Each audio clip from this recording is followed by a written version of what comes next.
faut que la commission particulière soit attentive à tout ce qui se dit au public.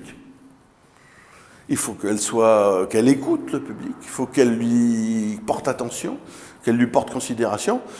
Et au fond, le fait d'avoir une boutique de spécialistes de l'organisation, de la gestion, mais qui est aussi du conseil politique, d'une certaine façon, derrière soi, avec soi, ça tranquillise et ça permet de faire mieux fonctionner le débat public.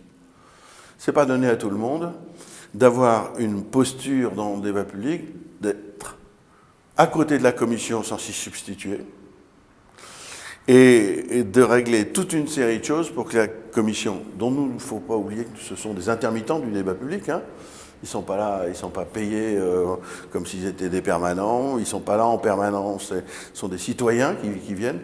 Et il faut donc aussi que cette commission soit totalement détachée des difficultés matérielles et des difficultés de conception ou d'organisation. Et il n'y a pas beaucoup d'entreprises en France qui sont capables de faire ça, capables d'être de rendre un réel service à la commission particulière.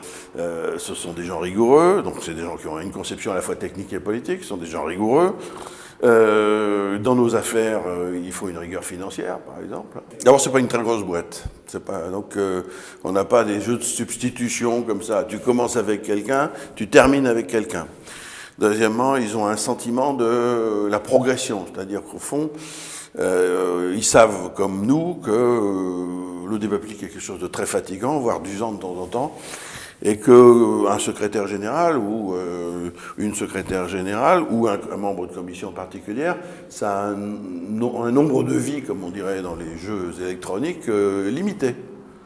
Donc ils sont dans une situation où ils préparent les futurs secrétaires généraux, et ça c'est extraordinaire parce qu'ils s'ouvrent à des jeunes. Et ça c'est bien. La seconde question, c'est ce que je disais tout à l'heure sur l'articulation à la fois du politique, avec l'écoute des éléments, avec le technique. C'est-à-dire que moi, si président d'une commission particulière, si je dois commencer à m'occuper des chaises, de la façon dont c'est fixé, etc., j'ai plus le temps de m'occuper du public. S'ils me font ça tout en écoutant aussi ce qui se dit, ils articulent le fond et la forme. Le deuxième point, c'est qu'ils savent très bien ce que c'est que... Troisième point, ils savent très bien ce que c'est que le débat public. Donc ils calent bien, au fond, ils m'ont jamais...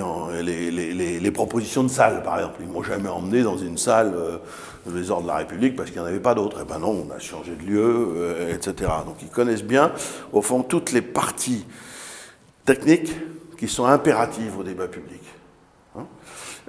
Et dont d'autres pourraient penser que c'est pas grave qu'on aille... Si, quand on sait que l'esprit des lieux est fondamental dans le discours que n'importe qui tient, eh ben, il faut déjà agir sur le lieu. Et au fond, c'est toujours pour la raison initiale, c'est qu'au fond, ils allient bien technique et politique. D'abord, c'est une entreprise d'affaires politiques. Et ça, c'est important. Il y a des jeunes... C'est pas courant, au fond. Hein. On pourrait considérer que la politique, c'est fait pour les vieux seniors, etc. Ben non, ces questions-là, il y a des jeunes chez eux, solides, à l'écoute, et à l'écoute, j'allais dire efficace, mais c'est pas exactement le mot, c'est toujours dans les temps. Jamais avant, jamais après.